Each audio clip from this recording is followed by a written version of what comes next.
he dropped down on his knees and pulled out the pen. And he took his finger, your Bible said, and he started writing in the sand, "Let him who is without sin cast the first stone." And they all, the Bible said, from the oldest to the youngest, because the older ones had a longer list of sins, the oldest from the youngest dropped the rock and walked off. And Jesus then said, "Neither do I condemn you. Go and sin no more." In other words, dear lady, sin wrote you into this mess, but grace is writing you out of this mess. Forgiveness is writing you out of this mess. Calvary is writing you out of this mess. How many of you are glad that God wrote you out of your mess? You didn't deserve it.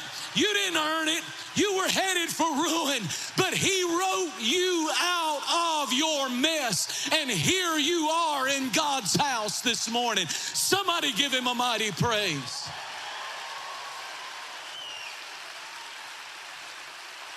He knows how to write you out of your mess. He knows how to write you out of the book of death into the book of life. He knows how to get your name in the Lamb's book of life.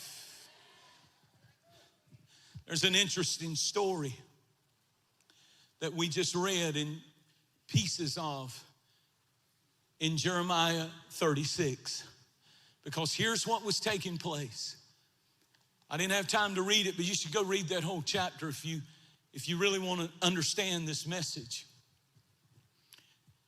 Because in Jeremiah 36, God gave Jeremiah a word from the Lord for the temple and for the king, for the church and for the king.